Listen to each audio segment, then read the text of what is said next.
Tonight, I can report to the American people and to the world that the United States has conducted an operation that killed Osama bin Laden. Where we continue to follow the capture and killing of Osama bin Laden now. Those are just some of the scenes overnight as thousands of Americans gathered in celebration of Osama bin Laden's death. Former Navy SEAL Rob O'Neill says he has thought about the mission every day since that May Day in 2011. From multiple conversations you had with Rob O'Neill over the past year and a half, how'd you get access? And you described that his head kind of exploded when you hit him. I actually hit him 3 times because I shot him twice when he was standing and once on the ground. That is the fucking American badass right there. We are not going for fame and we are not going for bravado. We are going for the single mom who dropped her kids off at elementary school on a Tuesday morning, and then 45 minutes later she jumped to her death out of a skyscraper. If you need help, hang up and then dial your operator. I'm Rob O'Neill, and this is the Operator Podcast.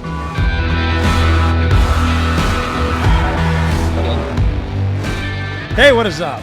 It is time again for the Operator Podcast. I appreciate you joining me. Rolling solo this week.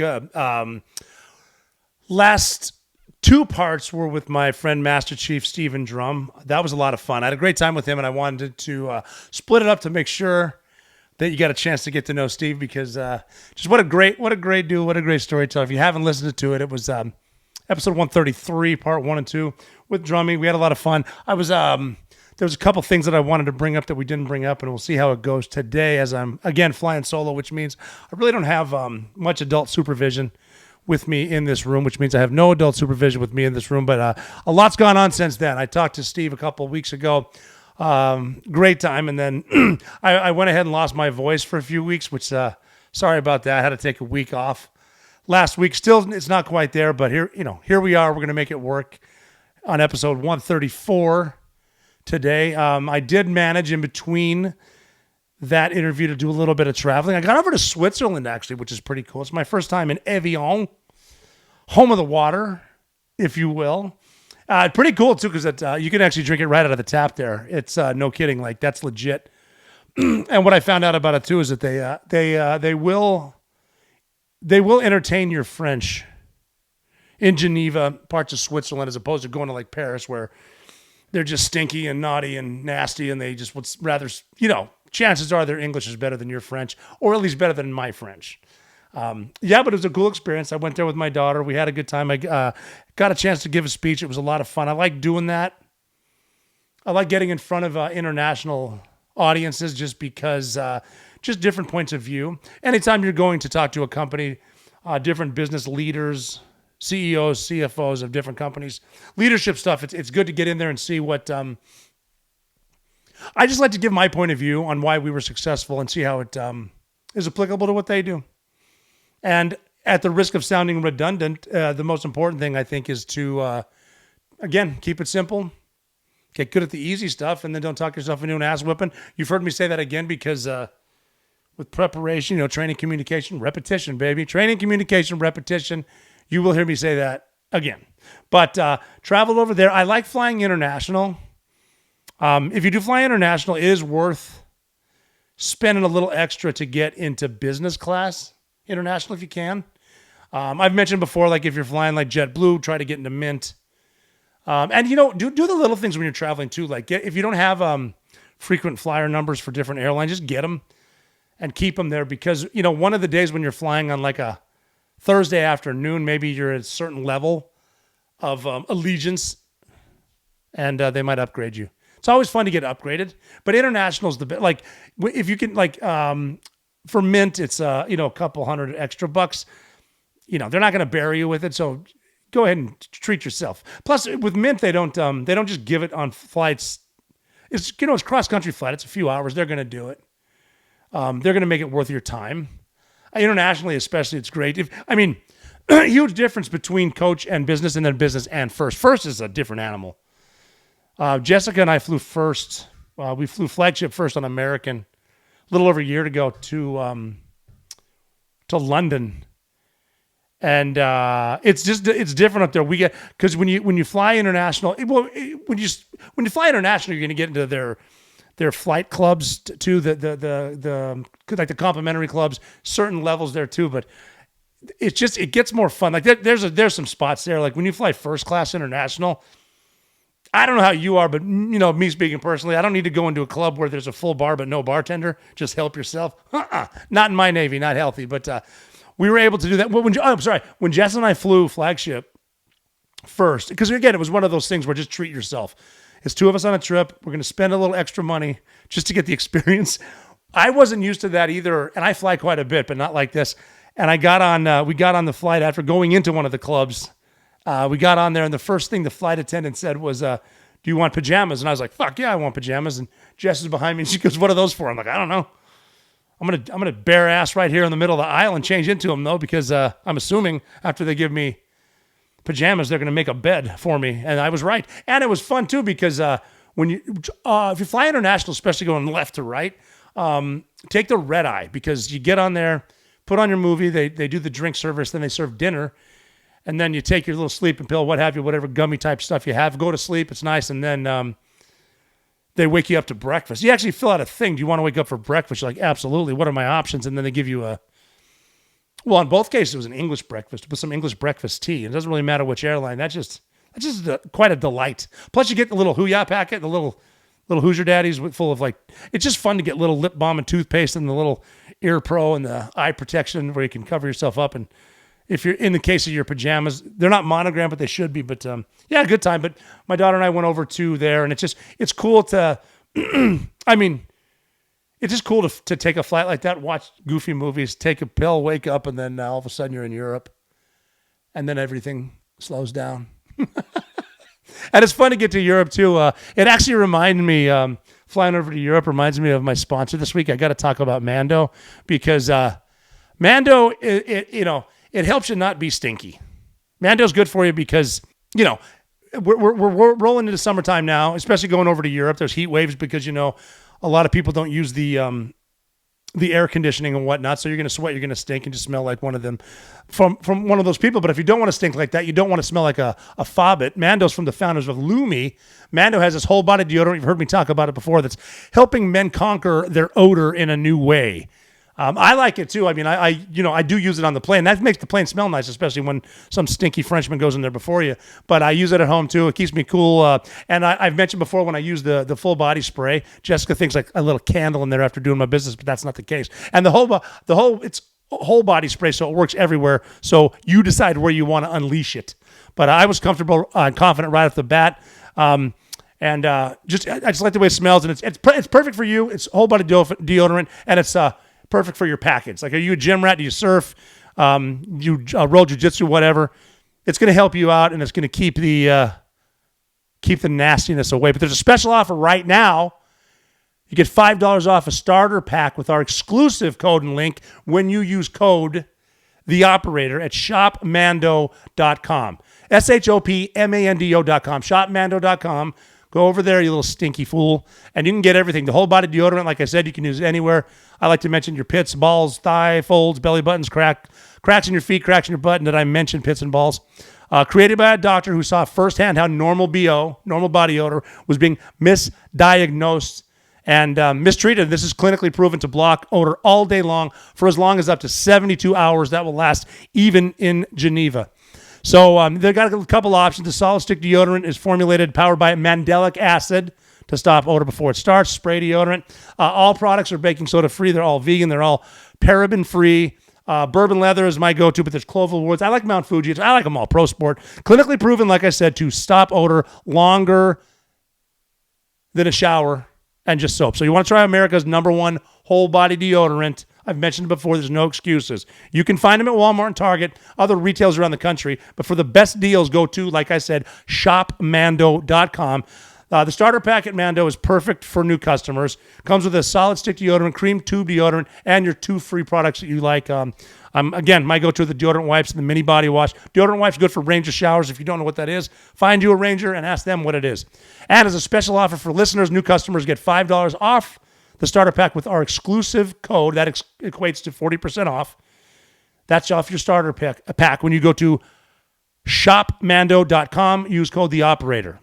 shopmando.com /TheOperator. Code THEOPERATOR.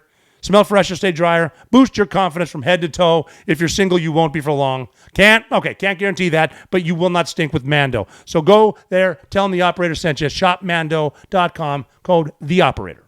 But yeah, it was nice to talk to Master Chief Drum, talk to Steve Drum. Had a good time. I'm going to tell one of the stories we talked about, but I think it's important to talk to other veterans too and hear other people's stories because it's really good for the camaraderie. I think it's good to let people know the types of people that are serving this country, that are the men and women that are out there doing the work that hopefully we need them to do. And I'm a bit opinionated about certain things. I personally don't think invading certain places is defending this country. I have done those things before, and it's depending on what kind of a mood I'm in or how old I was at the time. Yeah, I wanted to do it, but reflecting back, it's important to know the people that are out there doing it because regardless of the reasons that we're there, it comes down to fighting for the person next to you, and that person next to you is usually just a normal person. That have been through some really, really difficult training and have a mindset to get through certain things, but they're normal people. And that's why it's important to talk to veterans. And I like that people can hear some of the stories that we tell. I think it's important that not only do we know our heritage, but we know our history. And we also know the men and women who are out there doing it and the relationships that we have. One of my big believers in success is morale. And if morale is high, people are going to work harder. And it's important to see what great storytellers there are. Drummy and I did 2 platoons together. We did that strike platoon on the USS John F. Kennedy, which I think was the last diesel-powered aircraft carrier. Yes, we had them. That's CV, not the CVN. Because in the Navy, obviously, CV stands for carrier, V is aircraft, and then N is nuclear. V, of course, is aircraft because it's the military, right? But we were on that. It was over the millennium. We didn't talk a lot about the party that we had leading into 2000, but it was there. A lot of great dudes. We mentioned them. Some of the guys that were in that platoon also heard Drummy and me talk about that platoon, and I'm going to get some of them on there because we're all old. We're all out of the Navy now. Everyone's either out or retired. Everyone's alive from that platoon. And a lot of guys want to get on here too. And there's a guy in particular, I'm not going to mention him by name. He and I did talk. One of the best storytellers I've ever heard. And I say that about a lot of people, but I think when you do enough of the same bullshit with people, the same Tuesday morning swims, regardless, rain, sleet, or snow, or go through SEAL training in Hell Week, the attitude that comes out, the personalities that come out, I think it's important for people to know that. I think people should know, again, the people that are there, they should know the history of what happened on the missions. As long as they don't give away tactics, we should know what happened, different places, and who did it. So I'm excited.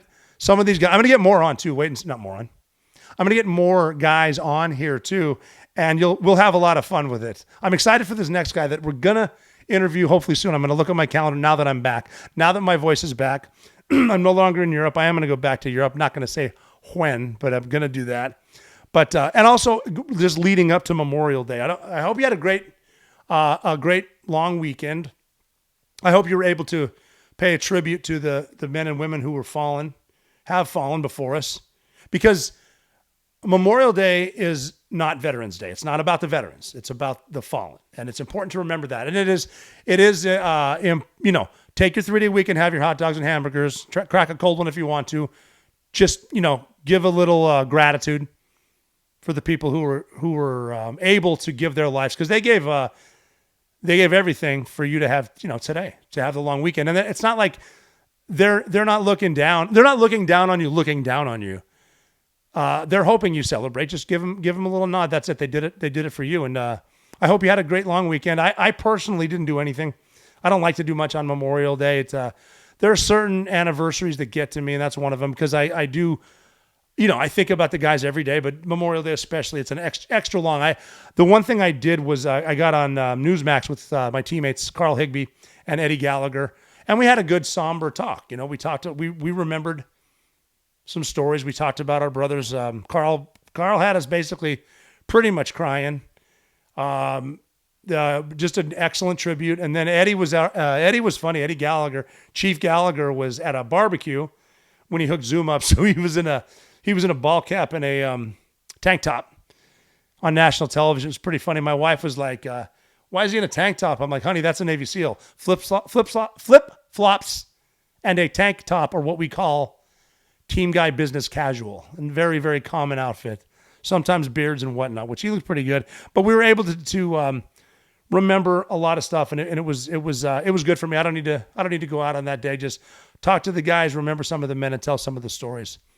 And I might just reflect on some of those stories today. I might bring up a couple guys. We are past Memorial Day. I think every day should be Memorial Day.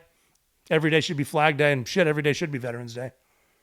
But Memorial Day's here. I think we're going to memorialize a few. But I was asking on social media. Oh, that's at Mchooyah, Mchooyah.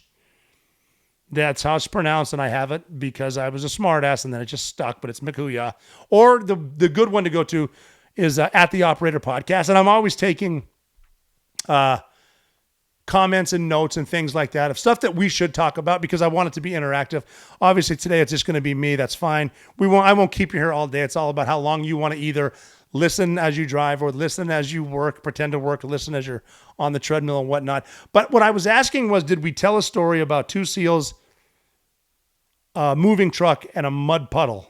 Sorry, two SEALs, a moving truck, a mud puddle, and a Muslim was the story.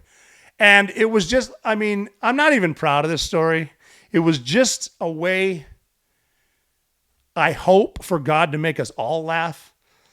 Because Steve Drum and I were in a moving truck, and we had probably demo and bullets and whatnot, probably some of the weapons in the back. Manama, Bahrain, and we're driving down long highways. And I don't know if you've been to like Nevada or Texas where there's really, really long, bleak highways. Well, in the Middle East, those highways are kind of like that too. Not a lot of mountains about which to maneuver. But we were kind of in a pissy mood. It's one of those things where long deployment, we'd been there for a while. The Millennium Party was over. And you kind of get sick of each other. And deployments are funny because you're with your teammates, but you live very, very close to each other. And anyone that's been on deployment or even on if you've been in the military, you're probably familiar with this. You're so close, physically close to people, you get sick of them. You get tired of them, of the little nuances, their habits, their whatnot, their spitters. In the case of like Gold Squadron, when we relieve them, there's always these little small towels around that if you threw one against the wall, it would shatter for some reason. Piss bottles, that's gold. Anyway, you just kind of get a little tired of each other. And then you go home on leave and you get about 2 days off, and then you start texting your buddies, hey, what's going on, man? What are you up to? Kind of miss you, man. That's kind of funny, though. But we were at that point of deployment where we just finished at the range. We're training and whatnot. It's pretty much dying down, and we're in a moving truck. We don't really want to be there, not talking, whatever. Now, as we're driving, I can sort of see in my periphery, as I'm feeling sorry for myself, this huge mud puddle. I don't know why it was there. And I heard Drummy, he's driving, just go, oh, stand by. And I can feel the truck sort of leaning to one side towards this mud puddle. And that's when I saw this dude in his dress whites. Did I tell this story before? I may have. But he's back there. I'm just assuming he's having a bad day. And this is when Steve cheered us all up by hitting that mud puddle. And it looked like something you might find on, I don't know, the North Shore in Hawaii. Just this huge brown barrel of a wave going right into this dude in his dress whites. Man, we laughed in that truck. I think he probably laughed out there. And there was no point to that story. I'm not even sure why we did that. But it was just one of those things where, we're kind of in a bad mood. Now we're in a good mood. He was in a bad mood. Now he's in a good mood, or vice versa. But just one of those things where I hope he's listening. And, not bad. It's not the worst thing we've ever done over there. Probably not the worst thing you've ever done. But hey, don't stand next to the mud puddle when you're wearing your dress whites. Everyone knows that. But yes, that is one of such stories of fun stuff that happens sometimes when you're deployed overseas. And just to clarify too, when I said a Muslim dude by a mud puddle, I'm just describing who he was so you can sort of picture how he was dressed. If it was a Catholic priest standing next to a mud puddle, I would have said a Catholic priest standing next to a mud puddle, and I would have done the same thing. Because regardless of where you're from, or your religion, don't stand in front of the mud puddle. Don't stand behind the mud puddle. Don't stand anywhere near the mud puddle on the side of the road when cars are going by, because eventually you will get someone that wants to cover you in it. But that happened. It was the year 2000, and I think we've all grown stronger, more aligned with our visions since the mud puddle event. And if if I'm in front of a mud puddle, you better do the damn same to me, and I'll do it to you too. But you know what I kind of want to get into is today's date, May 28th, because there's a lot of history on May 28th that you may not know, and I love covering days in history because even if you miss one, I mean, it'll be around again, so you can take notes, keep them, and set up alerts on your little mobile device. But May 28th is a big day, and I want to go back, and I'm going to jump around a little bit, maybe.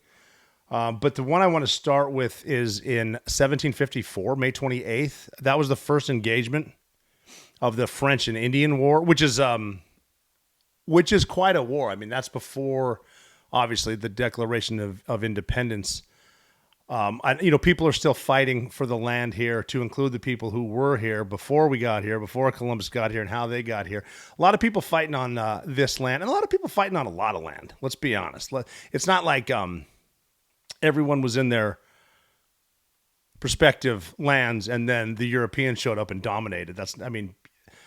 Believe it or not, people were fighting and have been fighting and are still fighting, which is a lot of fun too. We'll get into Sudan later if you want to talk about fighting. But May 28th, 1754, the first engagement of the French-Indian War, Virginia militia, was being led by a 22-year-old lieutenant colonel. His name was George Washington. That dude's been in some fights, man. He defeated a French reconnaissance party in southwestern Pennsylvania. It was a surprise attack, and the Virginians under Washington killed 10 French soldiers from Fort... Where were they at here? Let me look this up. Fort Duquesne. Yeah, that's the name of it, too. It's a French word, Duquesne. Including the French commander. They took 21 prisoners, and only one of Washington's guys was killed in this attack in 1754. The French Indian War was the last and most important of a series of conflicts with the colonies between the British and the American colonists on the one side, the French on the other. And the French had a broad network of American Indians on their team too. And obviously everyone's fighting over land because that's what we do. For this one in 1754 when it began, but France and Britain didn't officially declare war until 1756. And then the outbreak of the 7 Years' War in Europe. And we're obviously going to wrap everything up in Paris because that's how we roll. But just to give a little background on Washington, because you got to look at the age of some of these people too, because when he led this, he was lieutenant colonel and he was 22. I mean, what are 22-year-olds doing right now? Crazy. I know what I was doing at 22. I mean, I was a SEAL at the time and I could be led, but I don't think at 22 I'm going to be leading dudes. Hard to say, but he did that. But before that, in 1752, November, he was George Washington, General Washington, President Washington was 20 years old. And that's when he was appointed the adjutant in the Virginia colonial militia, because it still wasn't a country yet and we didn't have our army yet, but militias is what we're doing, a well-armed militia. And what these militias would do with the inspection, the mustering, the regulation of the militias, basically making sure they're in line. And then in a year later, in 1753, he gained public notice when he volunteered. George Washington volunteered to carry a message from the governor of Virginia, who was Robert Dinwiddie, to the French who were moving across the Ohio River Valley, and he was warning them to leave the territory, telling the French to get out. So this is 1753. Because that land was claimed by whom? By the British Crown. So the Brits have that. The Washington and the colonials are on the side of the Brits. And but anyway, bringing a message to the French like that because you're not allied with them, that's ballsy. Especially this is wilderness stuff, man. This is way before anything is normalized or civilized. But he basically went there to tell him, hey, you got to get out of here because the Brits own it. And the French responded by saying, we intend to stay. So then in 1754, Dinwiddie appointed Washington a lieutenant colonel. And he and about 160 men went to reinforce a colonial post, which is now it's a place called Pittsburgh. He could reach it, but by the time he got there, it was given up without bloodshed to the French, who renamed it Fort Duquesne. And then Washington moved about 40 miles away from that position, set up a new post at Great Meadows, and he named it Fort Necessity. And from that base, he ambushed an advanced detachment of about 30 French, striking the first blow, French-Indian War. And then he was, just because Washington led that, he was appointed a full colonel and reinforced with a couple hundred more militia dudes from both Virginia and North Carolina. Then on July 3rd, the French came back. They destroyed Fort Necessity with their full force, and it was like an all-day fight. And George Washington actually surrendered because of the superior numbers. And the disarmed colonials, they were allowed to march back to Virginia. And George Washington was hailed a hero. But can you imagine, okay, we're taking your guns and you're allowed to walk back to Virginia from Pennsylvania. That's a pretty good walk. And even King George was, because George Washington, he'd been shot like through the coat and probably through the wig a bunch of times, but he'd never been hit. And King George was even saying that Washington seemed to be having a good time, but he wouldn't if he fought more. So that would happen. There'd be more fighting to come.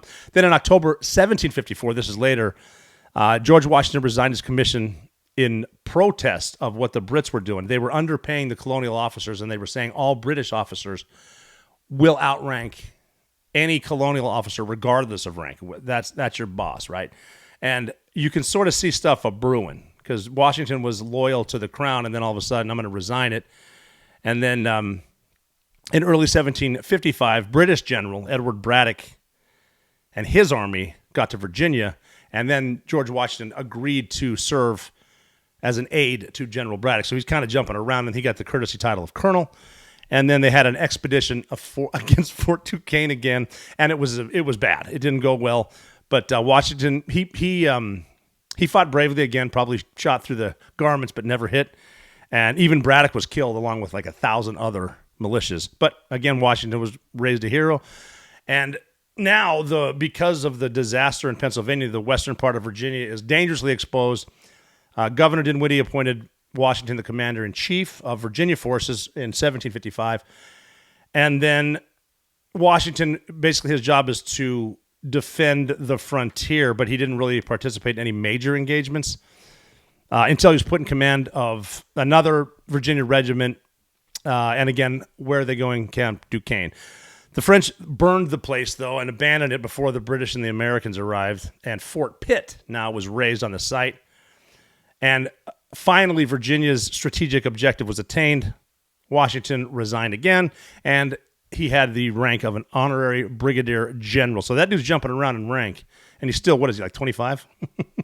And then he went back as a farmer, and he took, got a little bit into politics. But the French and Indian War raged on everywhere else in North America for several more years. And again, it was signed Treaty of Paris in 1763, and that's when France lost all claims to the mainland of North America. And there's a lot of questions about why that happened, or what they did after that, but they lost all claims to the land east of the Mississippi, and they gave up Louisiana, including New Orleans. They gave it to Spain, of all people. And then 15 years later, the bitterness over that, that's the reason they participated in the American Revolution on the side of the colonials, because they're pissed off at the Brits. So even though they fought George Washington a lot, they jumped on his team to fight the Brits again to develop this country. So that is where you get a little bit of French when you go to the French Quarter in New Orleans, but the French did give that up. So que le bon temps roule, or whatever they say. Let the good times roll, baby. But yeah, that's a little bit of history there. The very first one, though, that's the first thing I want to bring up on May 28th. Pretty interesting. Another event on May 28th is it's Jim Thorpe's birthday. 1888, Jim Thorpe was born in Indian Territory. Oklahoma is what they called it. He was an American Indian.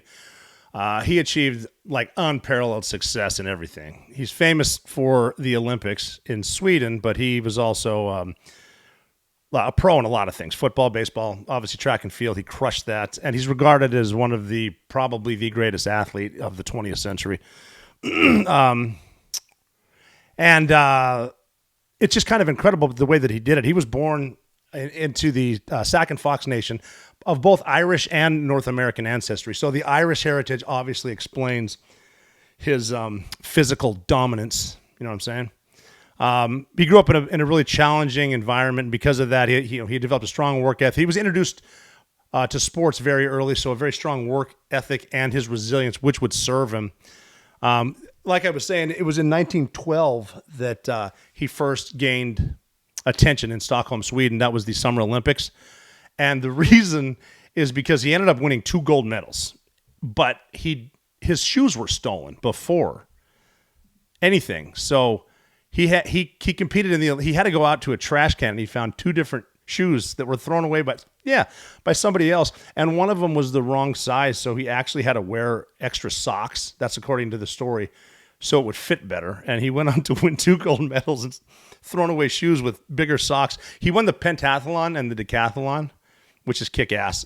So the when he won when he won the pentathlon, there's 5 different events, and he won it. It was the long jump, the javelin, the 200-meter dash, the discus, and a 1,500-meter run in thrown away shoes. He won the gold medal there.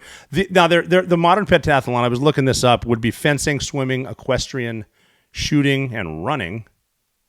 I did not know that. But the track and field one is the 100-meter hurdles, the shot put, high jump, long jump, 800-meter run. Basically what we're learning here is in track and field, there is a multitude of different events that we can do, but he did that one. And then he also won a gold medal in the decathlon, which is considered to be the hardest event in the Olympics, especially in track and field. It takes place over 2 consecutive days.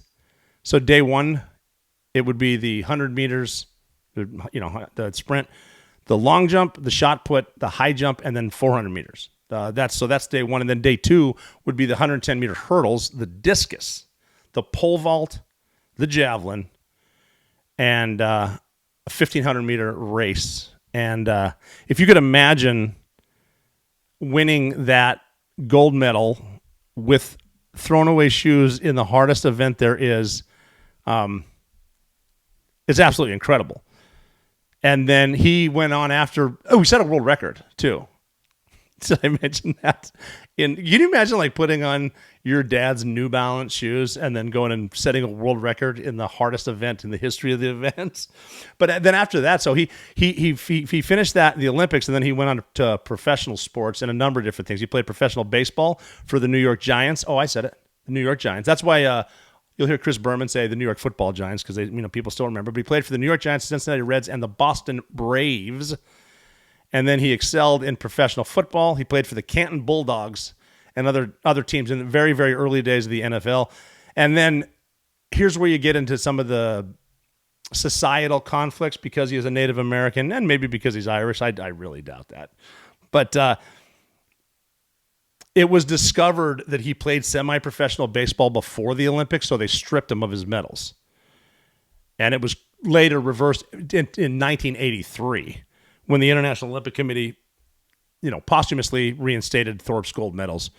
But that's just cool. His legacy just goes far beyond it. He showed what you can do with the right attitude.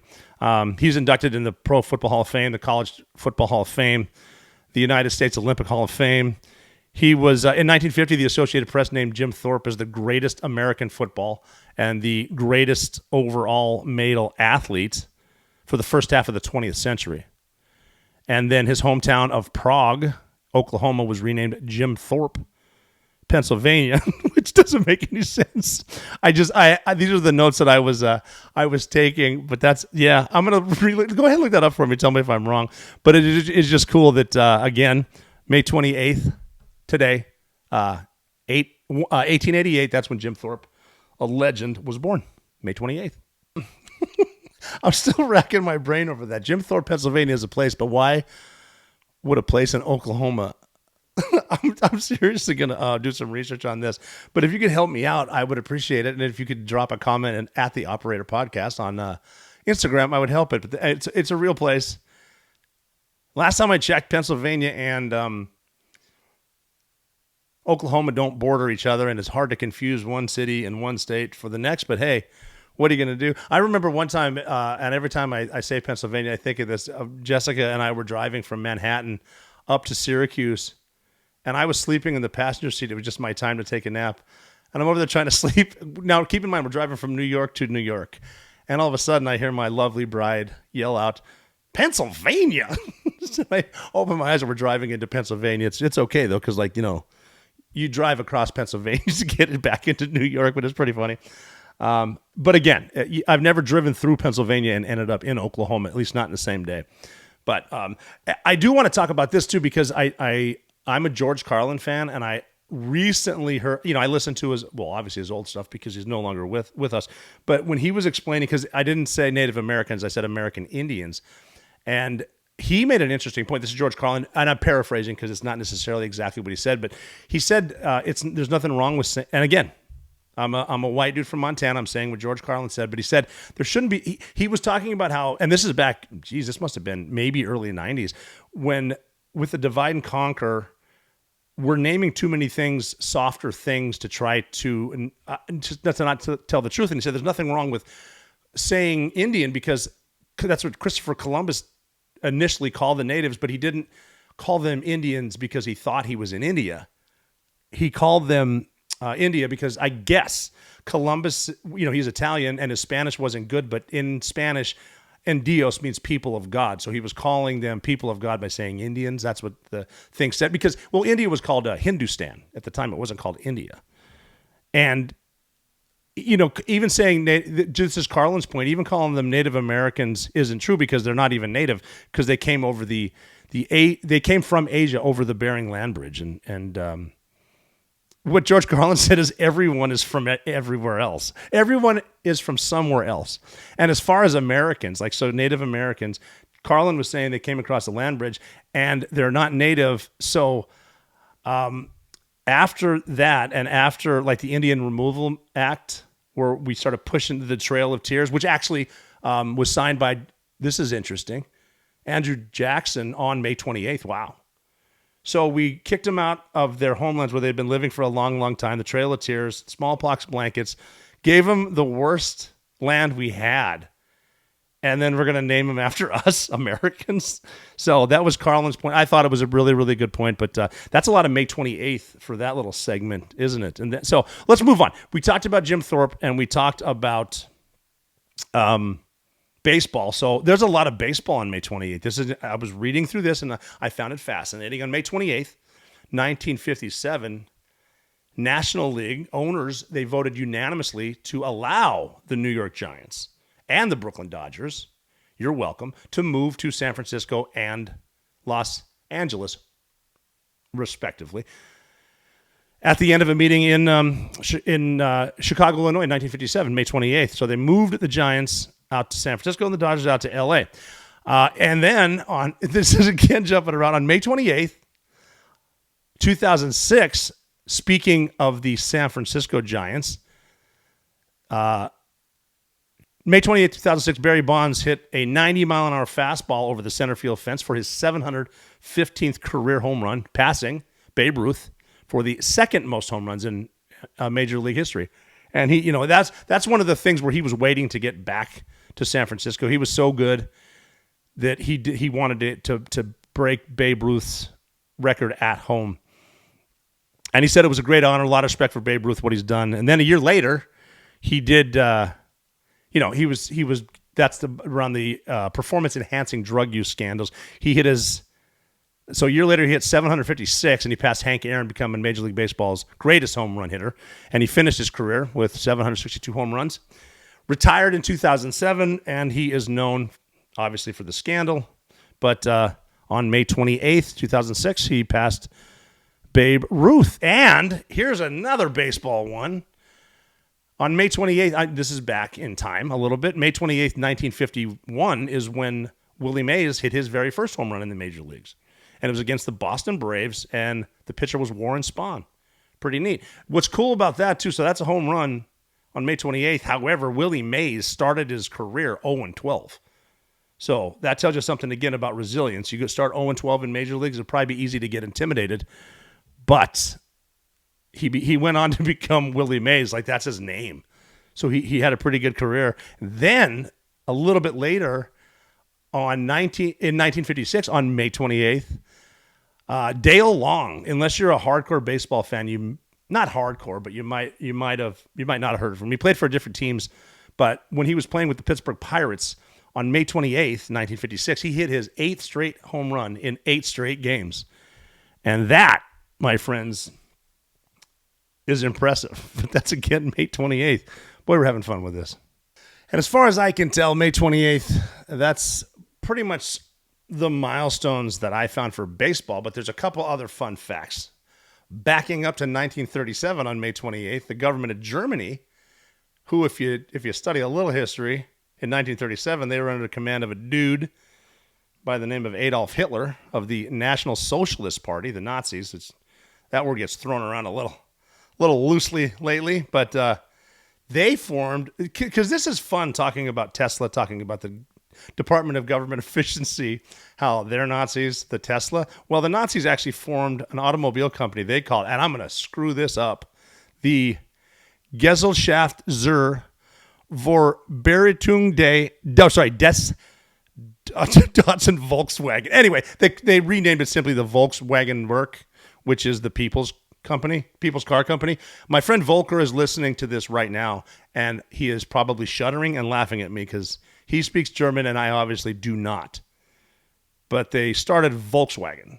So if remember the Beetle, that's a Volkswagen. That became popular because after the Nazis were defeated, as part of rebuilding, I don't know if it's necessarily part of the Marshall Plan, but like the factory where the Volkswagens were built were destroyed because, we bombed them because that'll end all wars.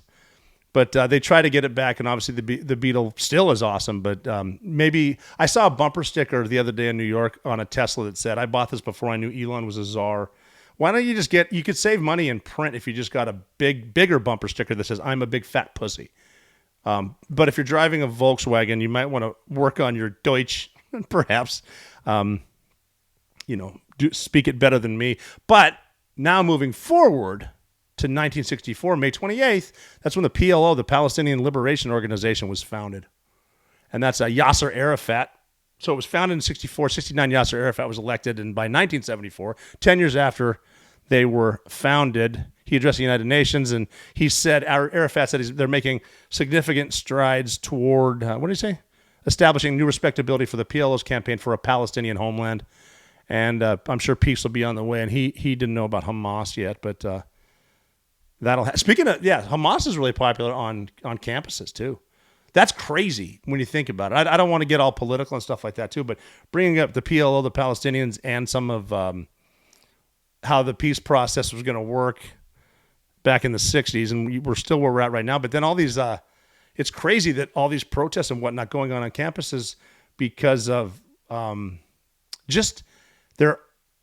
left-leaning political ideology would not necessarily mesh with Hamas, but they love them, man. Queers for Palestine. Don't understand that, and that's still out there right now too because people are spinning everything. Did you see the speeches Donald Trump spoke at West Point? Have you seen the new military commercial recruiting ad that Pete Hegseth, Secretary Hegseth, and Donald Trump are talking in? Pretty good. Peace through strength. It actually, look it up. I don't have it here, but look it up and want to get motivated. It almost made me want to re-enlist. Really, really good, but it's talking about the belief in peace through strength and a strong military. But he spoke at West Point talking about that. And on the left, Scott Pelley from 60 Minutes spoke at Wake Forest. And you can just tell the tone, man. Fuck, these guys are gloom.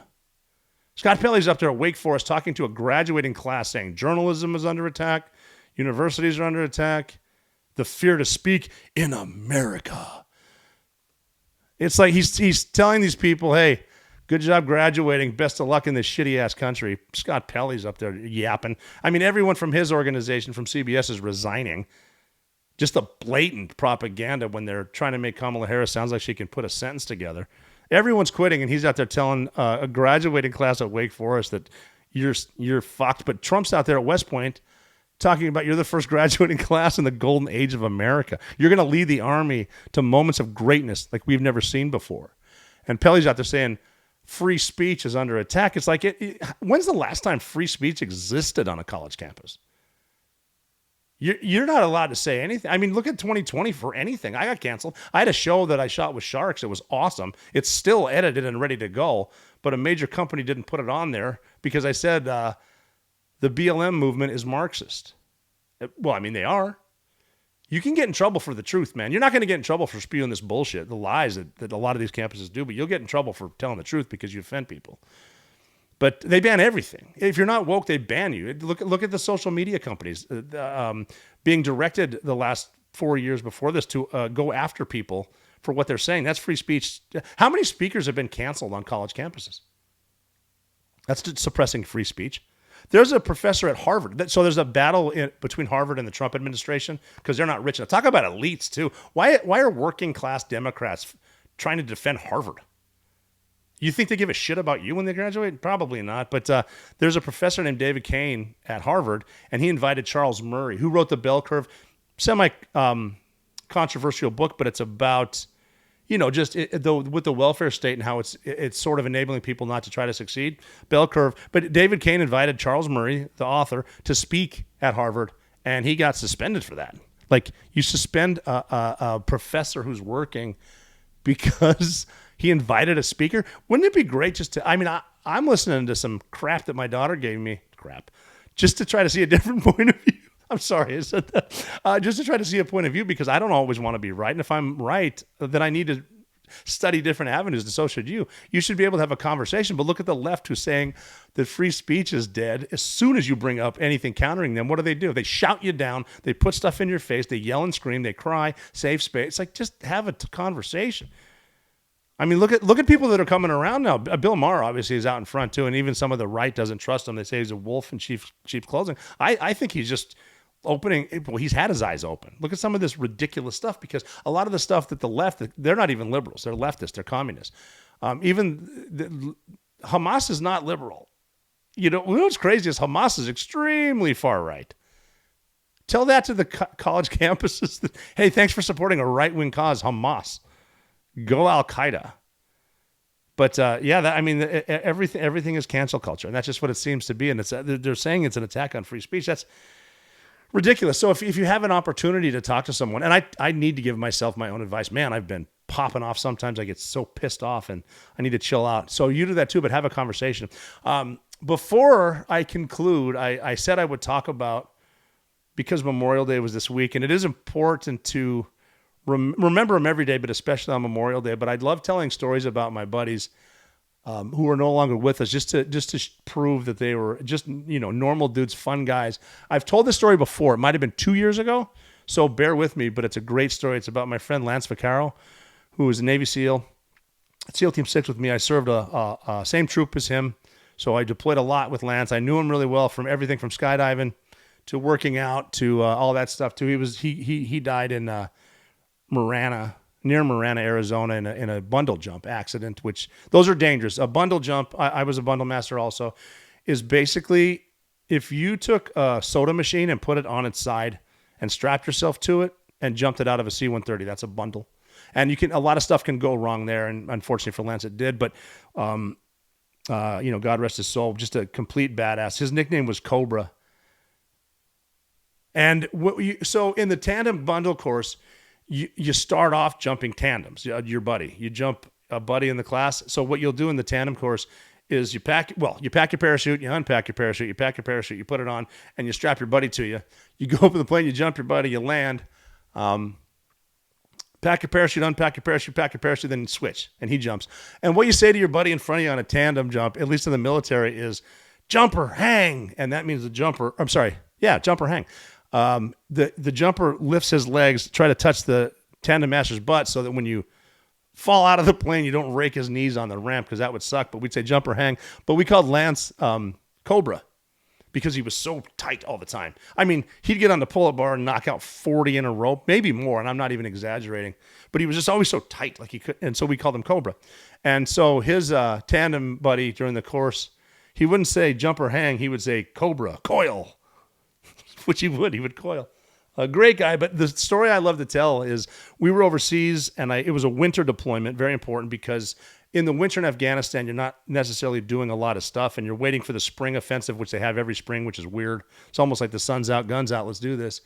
But during the winter, there are snowstorms and stuff, and donkey fights and all that nonsense. But a lot of downtime, and we get care packages sometimes. And at first, because you're not allowed to have alcohol, everyone knows that in Afghanistan and Iraq. So what some guys would do is like have their family really rinse out a Listerine bottle really well, and then fill it with something that wasn't Listerine and send it to you. But around this time, must have been 2008 or so. We're kind of just over it. It's like, put the hooch in the box and just send it to me. If they round it up, they round it up, and they can mess with you. I don't care. But his mom sent over a half gallon of Jägermeister, like next to cookies. It was just so funny. One of those huge green bottles of Jaeger. And we're sitting in our B hut, me and one of my guys. We were so thin, we had a B hut per two. Each duo had their own B hut. So it was fun. That's a lot of room overseas. A B hut is a house made out of plywood by the Seabees. God bless the Seabees too. If you're ever, I hope you're not, but if you're ever in a war zone and you get on a base or a fob, find the Seabees, because they'll have a lot of stuff that you like, and they can build anything. They build and fight. I'm not sure if you're aware of that. I think John Wayne made a movie about Seabees too. Seabees are awesome. The point I was making, that we're living, so me and my buddy and two guys from the other B hut right at the street, we're in there watching whatever we watch, and Lance came walking in with his half gallon of Jägermeister, and he undid it, and he goes, "Look what my mom sent." He undid it, the top of it, the cap. He dropped the cap on the floor, and he stepped on it. And he goes, "Oh, look what happened. Now we have to finish it." So we sat around probably watching Entourage, and we indulged a little bit. But that was Cobra Coil a while back, which is, just I remember him on Memorial Day, and a lot of other guys too. So I want to talk about May 28th, give a little bit of love to the vets, talk about a mud puddle, no disrespect. Again, if you see a mud puddle and you don't stand in front of it, you might never be out of the fight.